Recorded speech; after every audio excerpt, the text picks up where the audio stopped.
За сайн байцгаана уу? За өнөөдөр эх 10 дугаар сарын ерөнхий төлөвийг харцгаая. Эдгээр 3 картнаас сонголтоо өгөөрэй. Сонголтуудаа нэг нэгээр нойртуулаад харуулъя.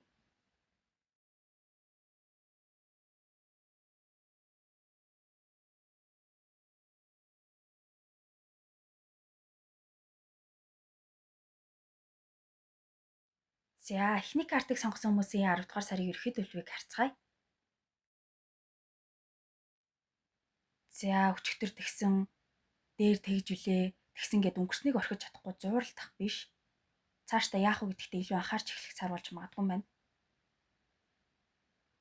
Гацаанд орчихсон юу ч хийж бүтээхгүй байгаа юм шиг санагдаж болно. Гэхдээ та цаашаага урагшилсан хിവэр байгаа шүү гэдгийг мартаж болохгүй. Зүгээр л ирээдүйд их зүйл хийж бүтээхийн тулд эрч хүчээ нөөцөлж байгаа гэж ойлгох хэрэгтэй. Жижиг зүйлд анхаарч санаагаа чилээх биш, холыг харах хэрэгтэй байх нь байна. За тэгээд тэр тэгж гин энэ ингэж гин гэсэн баахан олон хэрэгтэй ч юм шиг, үгүй ч юм шиг юмд анхаарахгүй хэсэг зур нам гүн байж магадгүй. Бүр тагчиг юу ч хийхгүй, яахчгүй суухгүй ч гэсэн олон юмд сатаарах нь багасна. Нэг их юмд хөөрөд ахааргүй сэтгэл хөдлөл багтай байж бас магадгүй л юм. Ингээд нам гүм 50 байснараа урам хугарсан сэтгэлээр унсан байдалтай байхаа болоод таны сэтгэл санаа дээрдэж эхлэх бах. Бас зүүн дээр нэмээд таны сэтгэл санааг өргөх зүйл гарч ирэхийг ч өгөөсөхгүй. Таны амьдрал ахуй сайжраад өсч дээшлээд эерэг өөрчлөлт гарч магадгүй. Гэхдээ үүний хажуугаар сайн сайхан харагдсан юм болгонд итгээд хэрэггүй. За дараа нь эх сард таны ажил төрөл ямар ахыг харна. За ажилд орох, ярилцлага өгөх, өөр чухал ажил хийх ч байдаг юм уу? Ер нь урд нь байснаас өөр шинэ үе таалга таны өмнө нээгдэж магадгүй байна. Би одоо л ингэхгүй бол болохгүй. Надад дахиж ийм боломж олдоо ч үгүй ч үгээд шууд шийдээд юу ч хийхэд бэлэн байна. Гэхдээ юу ч байлаа гэсэн хитрхи их ухаслаж яарах хэрэггүй. Жахан харж адснах хэрэгтэй гэж бодож байна. Үгүй бол дараа нь би юу хийгээд ягаал яваад байна.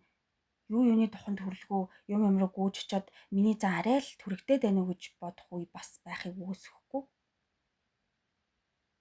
Шинэ ажилд орох гэж байгаа хүмүүсийн хувьд манайд ирж ажлын ярилцлаганд орооч гэдэг дуудлага авч магадгүй. Имэйл, дуудлага эднийгээ чагнаж байгаарай. Тэгж хэсэг зур бужигнажгаад дараагаар нь ямар нэг үр дүн гартал хариу хүлээж магадгүй.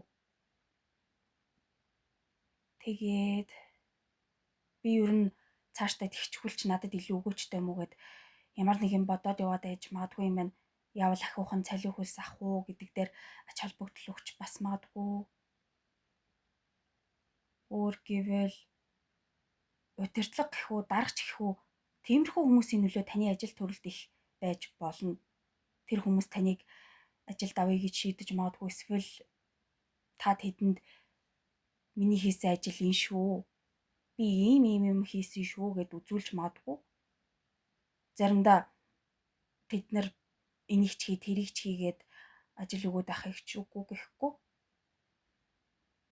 Ажил төрөлтэй холбогдоод мөнгө санхүүгийн байдал сайжирч эхэлж магадгүй.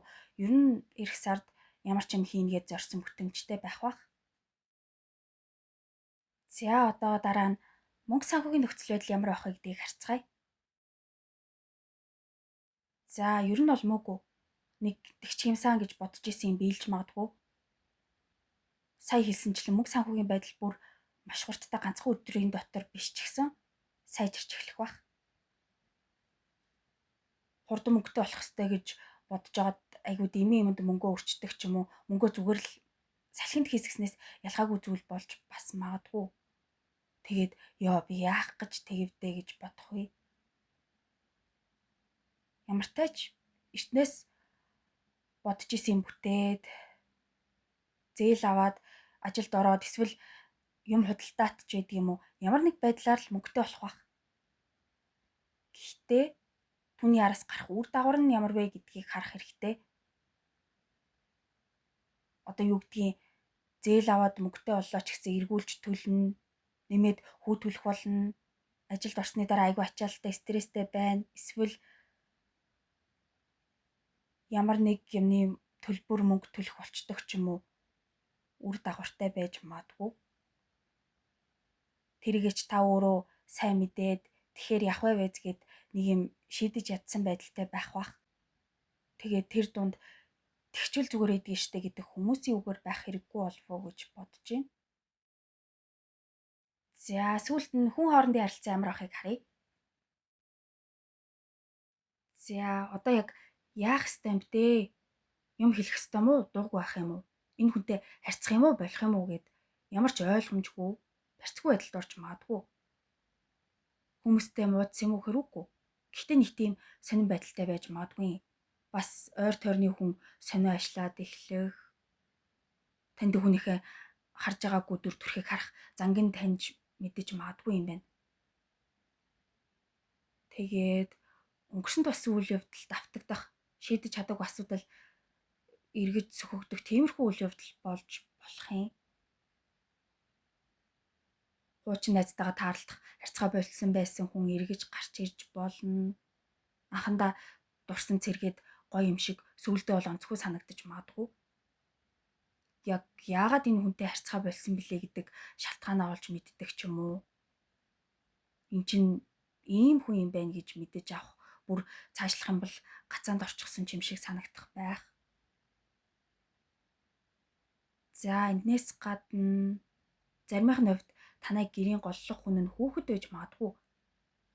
Тэдний учрыг олоход төвчээр шаардна. Төвчээргүй зан ер нь бол гал дээр тос нэмсэндээ ялгаагүй зүйл болно. Тийм учраас нарийн учрыг ойлгож ийж хариу үйлдэл үзүүлэх хэрэгтэй. Тэгэхгүй бол юу юуны тухайд хүрэхгүй шууд түргэн зан гаргах хэрэггүй гэж хэлмээр байна. За ингээд дараагийн бичлэгээр уулзлаа. Түр баяртай. Баярлаа. За хоёр дахь картыг сонгосон хүмүүсийн эх сарын ерхий төлбөрийг харцгаая. За өөрөөрөө байх, гялалзах, тодорч харагдах хичээх сар болж магадгүй харагдаж байна. Яаж ч утсан зүгээр сууж цагаа өрөх хэрэг надад юусоо байхгүй. Тийм учраас заавал үр бүтээлтэй байна гэж бодох бах. За би юусоо тэгнэгээд шинээрээ мэхлүүлэхээр шийдэж магадгүй. Гэхдээ эхэндээ энэ бүтдэг болов. Би чадах болов гэж бодчих магадгүй. Юу ч хийсэн би чадна гэдэгтээ итгэлтэй байх хэрэгтэй. Таны хийн гэж зорьсон юм сансныг бодоход жаах удаа явцтай байж магадгүй. Тэгээд за болдог ч юм уу дөө гэж бодож магадгүй. Гэхдээ энэ бодол таныг өөр тийшээгээ хөтлж иж болох юм. Хичнээн хичээгээд болохгүй зүйлээ бол тэрийгээд бүр мөсөө орхиод өөр зүйлд анхаарч эхлэх аль эсвэл шууд утгаараа эндээс өөр тийшээ явж магадгүй.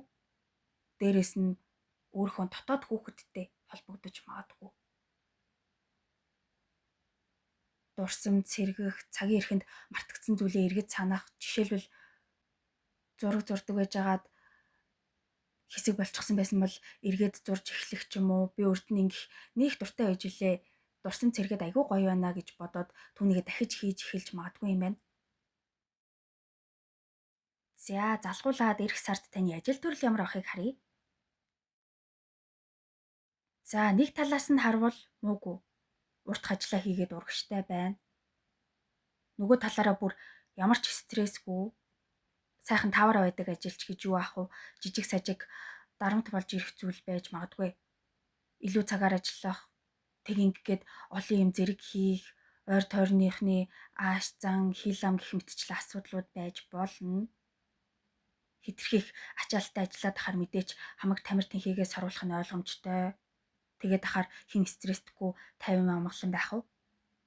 Өдөр болгон ингээд нэг хэвийн өдрүүд үргэлжлээд ахаар заримдаа залхах мэдрэмж төрж магадгүй.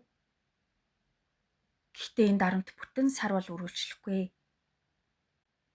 За одоо яадгийн блэ гэж сууж итэл таны ажлыг хөнгөвчлөөд өгөх юм гарч ирэх байх. Энийг ер нь ингэчүүл яадгийн заавал ингэх албагүй штэ гэд нэг юм сэтгээд ажлаа хөнгөвчилж магадгүй. Бас систем, програм эсвэл хүний туслалцаа их хэрэг болж магадгүй. Ямартай ч түүртээд балраад бол суухгүй. Ажил хайж байгаа хүмүүсийн хувьд танд тохирох ажил гарч ирж магадгүй. Тэгээд ишэл орчуулгээд зэхэж магадгүй харагдаж байна. Дараа нь мөнгө санхүүгийн нөхцөл байдал ямар байхыг харцгаая. За мөнгө жаахан хүнд сэдвч юм шиг санагдаж магадгүй. Урдынхтай адилхан болж байгаа гэхдээ зарж байгаа нь тэрнээс их болоод ирж магадгүй. Угаасаа л төлөх ёстой. Ерөөсө төлөхгүй байж болохгүй юмд ингэх ёстой юм чинь өөр яалтай ч үлээгээд мөнгөө өгөх бах.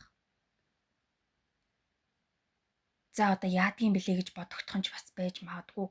Юмны төлбөр нэмэгдэх, тооцоолоогүй байсан юмнаас зарлага гарч магадгүй. Эсвэл мөнгөтэй холбоотой бичиг цаасны асуудал гэх юм уу да тиймэрхүү юм бас байж магадгүй.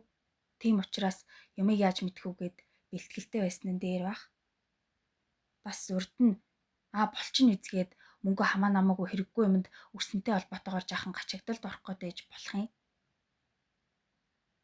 За гэхдээ иймэрхүү юм болж магадгүй л болохоос биш. Заавал ийм юм тохиолдно гэсэн үг биш.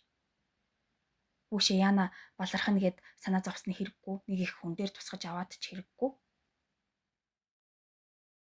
За сүүлд нь хүн хоорондын харилцаа ямар ахыг харцгаая.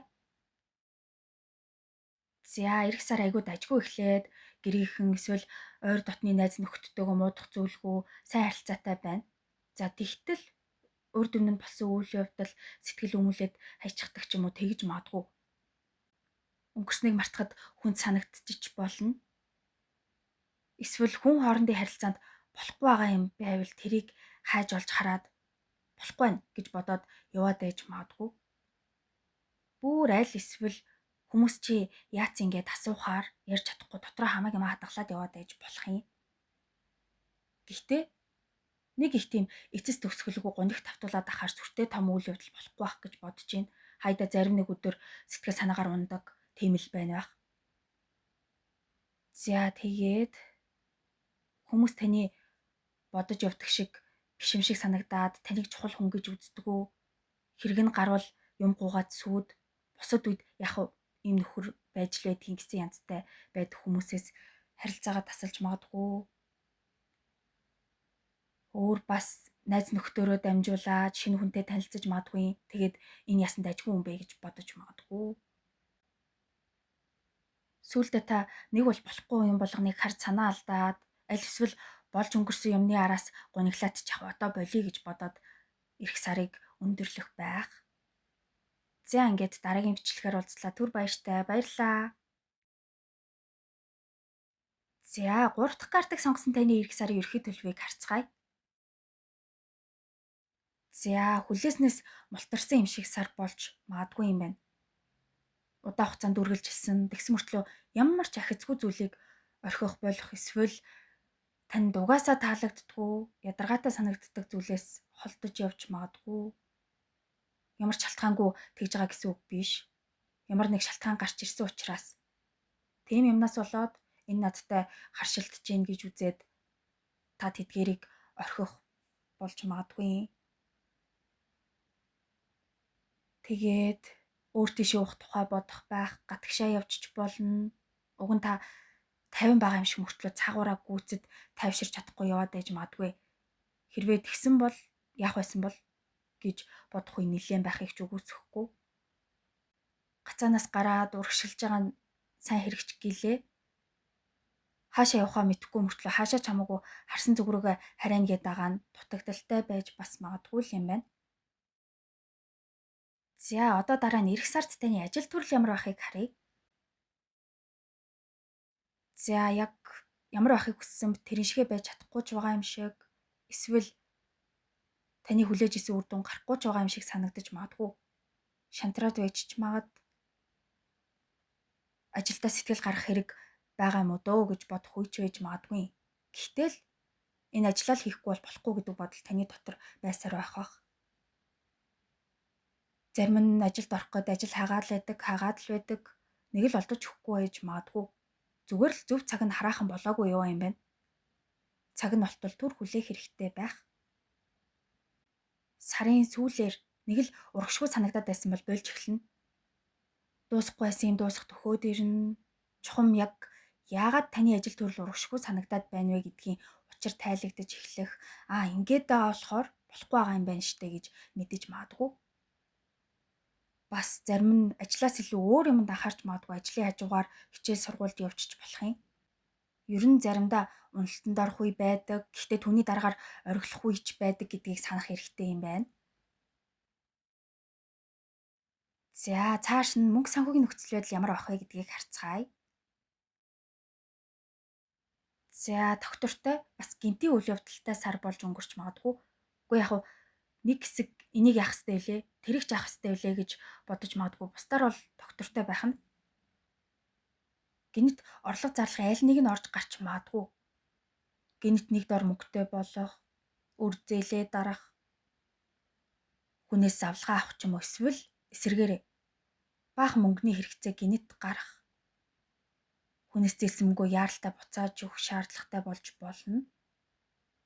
Бас гэрээтэй холбоотой зүйл байх юм бол маш сайн нягтлж үзэх хэрэгтэй байх. Дээрээс нь өглөг авлахтай холбоотой юмыг анхаарвал зүгээр. Юу ч болоогүй байхад ямар ч үйлдэл хийх хэрэггүй. Хамгийн гол зүйл гэвэл ер нь энэ л байна да. За хамгийн сүүлд нь хүн хоорондын харилцаа ямар авахыг харцгаая. За та ингээд юм болгоныг болгоод яваад байдаг болохоор хүмүүс таныг төдийлөн анзаарахгүй, ерөөсө бодохгүй байгаа ч юм шиг санагдаж магадгүй. Ялангуяа танай гэрийнхнээс энэ хандлага ажиглагдаж магадгүй. Найзтайгаа муудалцах, найзлахаа болох, бас хэрүүл маргаан нэг нэгэндээ гомдох ч юм уу. Хүн хоорондын харилцаанд сэтгэл гонсоолгох зүйл байж магадгүй. Та бүхний дотор удаан хадгалагдчихсэн зүйлийг болоод тийм зүйл болчих болох юм. Гэхдээ тэр бол жил сараар үргэлжлээд байхгүй болов уу гэж бодож байна. Юм болгоныг өөртөө гүн гүнзгий тусгаж аваад дотроо хадгалаад авах хэрэггүй дээ. Хуучин өнгөрсөн сэтгэл дотроо хоримтлагдсан юу л вэ тэр бүгдээ гаргаж хаях юм бол өөр шинэ уур амьсгал орж ирэх гэж магадгүй. Өөр шинэ хүн таны амьдралд гарч иж магадгүй. Хэрвээ тийм хүн гарч ирэх юм бол нэг их ач холбогдол өгөөд хэрэггүй дээ. Тэгсгийж жагаад мартагдах хүн байх бах. Ер нь та бодит байдлаас илүү бодол дотроо амьдраад яваад байж магадгүй юм байна. За ингээд дараагийн бичлэгээр уулзлаа. Түр баяртай. Баярлалаа.